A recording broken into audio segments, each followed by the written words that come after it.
ঘটনা, এই খরা অনাবৃষ্টি, এটার জন্য আল্লাহর কাছে পানা চাওয়া এবং সলাতুল ইস্তিসকা অর্থাৎ এই বৃষ্টি কামনার জন্য, খরার থেকে পরিত্রাণের জন্য দোয়া। এই উদ্দেশ্যে আমরা কেন্দ্রীয় কর্মসূচির অংশ হিসেবেই এই কর্মসূচিটা পালন করছি। এটা জাস্ট আল্লাহর কাছে দোয়া করা যে আল্লাহ তাআলা আমাদেরকে এই বাংলাদেশ জামাত ইসলামী কেন্দ্র ঘোষিত আজকের এই বৃষ্টির জন্য ইস্তেগফারের নামাজ, আর এই নামাজ পড়ছেন বাংলাদেশ এনায়েতপুর থানা শাখা বাংলাদেশ জামাত ইসলামী থানা আমির ডক্টর সেলিম রেজা বক্তব্য রাখছেন এবং নামাজ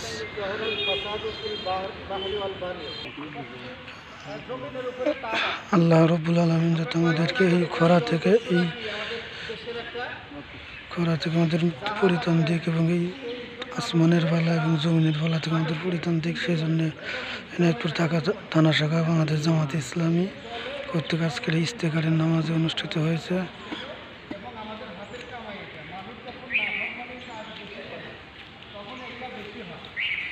আল্লাহ রাসূল একটা হাদিসে বলেছেন, এখানে কোরআন শরীফে একটা আয়াত আছে সূরা নূহ 10 থেকে 11 নম্বর আয়াত।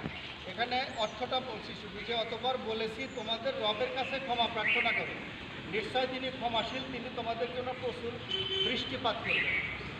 তো এখানে অনাবৃষ্টি এবং খরার যে মূল কারণ সেটাকে বলা হয়েছে আল্লাহর নাফরমানি। আল্লাহর সাথে নাফরমানি করলে অনাবৃষ্টি দেখা দেয়, খরা দেখা দেয়। পবিত্র কোরআনের সেই দুর্যোগের কথাটা উল্লেখ করে এখানে বলছেন যে তোমরা কী করো, আল্লাহর কাছে ক্ষমা চাও, আল্লাহ বৃষ্টিপাত দেবেন। অর্থাৎ মানুষ যখন নাফরমানির থেকে ফিরে আসবে, মহান আল্লাহ তখন তাদেরকে ক্ষমা করে দুর্যোগ থেকে নিস্তার দান করবেন। এটা হচ্ছে আল্লাহর ঘোষণা। আবু হুরায়রা রাদিয়াল্লাহু তাআলা আনহু থেকে একটা ওখানে কায় মনোবাক্যে আল্লাহর কাছে প্রার্থনা করতে হবে। একটা হাদিসে দেখলাম রাত্রে যে সাবধান, সম্মানিত উপস্থিতি,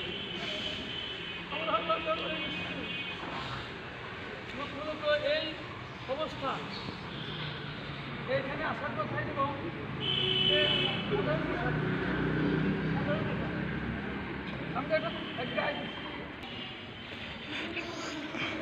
সবাই ইস্তেগফারের নামাজ পড়ার জন্য প্রস্তুতি নিচ্ছে এবং নামাজের জন্য মাঠে দাঁড়িয়ে আছেন।